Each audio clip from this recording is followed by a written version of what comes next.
what's good, y'all, man? We are back again with another video, man. Today, I just felt like we have to talk about this. We have to talk about Keegan Murray, man.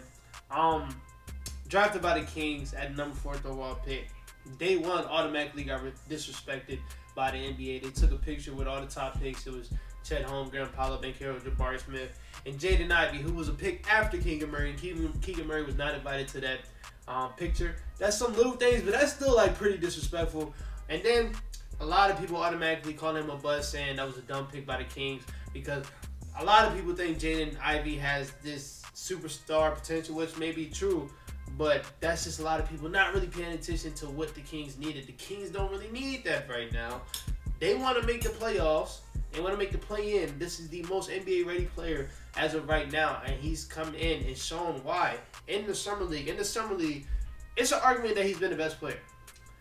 Paolo has had, I believe, 2 good games. I think they played 2 games. He has 2 good games. But overall, I'm really comfortable in saying Keegan Murray has been the best player throughout the Salt Lake City Summer League and the Las Vegas Summer League. Just had a game today. Overall, he's averaging 20.7 rebounds, shooting 48% from the field and 44 from 3. I love his game. I love his game, man. Like, a lot of people use this a lot, but like with him, it's so true. He's a player that's never rushed. You're never going to speed him up. Never at all. You're not going to speed him up. Even if you play good defense, he's so controlled, he's so patient, and he's like a veteran. He knows not to get sped up. There's been times where it looks like you're playing good defense on you. He'll just simply back you down and shoot a fadeaway right over your head.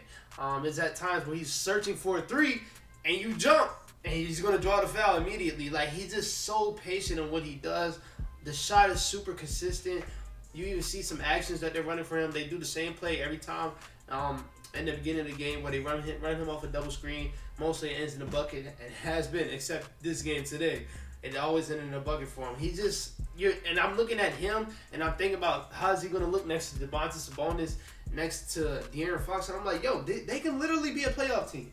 Now, I'm not going to say playoff team because the West is stacked.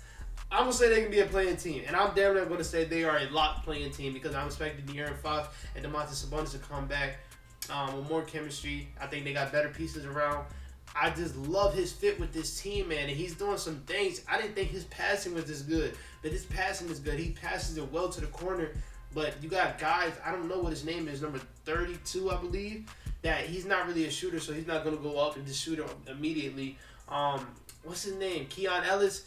He can shoot the ball, but the same thing. I've seen Keegan pass it to him multiple times in the corner where he was open, but he didn't take the shot because he's not a shooter. But then I'm imagining, okay, Keegan Murray, now you're passing that to Malik Monk, who's a sniper, shot 38% from the 3, damn near 40 last year. Kevin Huerter had a down year from 3, but we know Kevin Huerter is a sniper. I'm imagining that, and I'm like, yo, like he can do something, bro. And I'm just like, yo, they made the perfect pick. And then not just about his passing, his shooting, he can create. Not as good as I expected. I mean, not as good as I wanted, but he's a rookie. He's a rookie. He's a young rookie.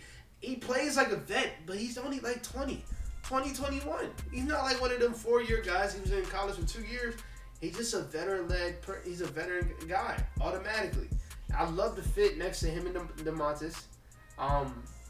His defense has to get a little bit better, but he did play really good defense today. Was really active off-ball on defense. And I'm excited for the Kings. I think they made the right pick. I think we have to talk about him being one of the best players in this draft. He kind of becomes an afterthought in the draft because we have Chet, the unicorn, that's potential that he has. We're going to pay attention to that a lot. A lot of people think Paolo has superstar potential. Same thing with Jaden Ivey. A lot of people have been down on Jabari Smith Jr. It's going to take time for him. It's going to take time. He wasn't even projected to be this high, and then he had a really good year. It's going to take time for him to do what he wants to do. But we don't talk about Keegan Murray like that, and I feel like that's really, really disrespectful because the kid can hoop, bro. He is a hooper, and I'm loving him next to this team, man. The reason why I'm so high on the Kings coming into the season was because of Keegan Murray. Then they made the moves around the whole team to make this more of a well-rounded team. But looking at Keegan Murray and how he's going to be with that team, he's around a lot of guys that draw a lot of attention, like to put 2 feet in the paint. And when you have 2 feet in the paint, you got a guy like Keegan Murray on the perimeter who's shooting 40% from the 3. That's just, I love that. De'Aaron Fox, we all know, one of the best at drawing double teams. Domantas Sabonis, one of the hardest to stop in the paint, so you're going to automatically have to double team him. You surround him with guys like Keegan Murray, and you're gold. You're cool. And then Keegan Murray, what I started to think was just a shooter until I did more film before the draft. Like, he can actually create his own bucket. He's a good bucket. He's a good guy at getting his own bucket. The handle's not there, but like, he uses his strength, he uses his footwork. He has really good underrated footwork to me. And I think, like, bro, I'm not gonna say a perfect player because some things can be better, but he's one of those players that doesn't really have a lot of flaws. And I didn't say that going into this draft because I didn't understand, man. I watched some games, but I wasn't really toned in on Keegan Murray. But like, man, I'm watching him now. I'm like, yo, he doesn't really have that much flaws. The handle's not as good as you would like, but he's a forward, so it's not like he's not gonna be twinging, motherfucker. So the handle's decent. He can push the break. He can pass it. He can shoot. He can spread the floor. He can get his own bucket. The defense is decent. It's going to get better. He's able to guard 4 and 5. He's at times he can switch on to a guard. He switched on to Dwayne Washington Jr. back-to-back possessions and got 2 stops today. That's not nobody big. Actually, Dwayne Washington Jr. he's a bucket. I'm not gonna lie. That's not nobody big, but that's just saying, like, Keegan can do everything on the court that you're asking, and that's what that team needed. They needed a guy who could do everything because they got the score, they got the paint presence. They just doesn't have the guy that can go out there and get them loose balls, that plays good defense, that shoots the ball off them guys, that doesn't really need the ball to be effective, but when they get the ball, they're super effective. They never really had that. Now that you have that, now you put that with a coach like Mike Brown, who's going to bring the best defense out of all of these guys. I'm bought in. I'm bought into this team, man. I'm super bought in. The one thing I hate about Keegan Murray is, like, he had a tough step back 3 in the clutch today. So no emotion at all. I hate guys that have no emotion. Like Kawhi, I love watching the game. I love this game. But god damn, show something. Same thing with Tim Duncan. Show something. Like, bro, you had a tough step back 3. And it was contested. No emotion. He even had an and one after that. He put a fist up. I guess. I guess, man. But look, I'm super excited for this team. I think the Kings finally made another good pick. I think the Tyrese Halliburton pick was good. The Aaron Fox pick was obviously good. I still think the Marvin Bagley, never mind. Because why they picked him is because Vlade Divac didn't like Luka, which is crazy. That's not good. The Davion Mitchell pick is starting to grow on me. I understand it a little bit more.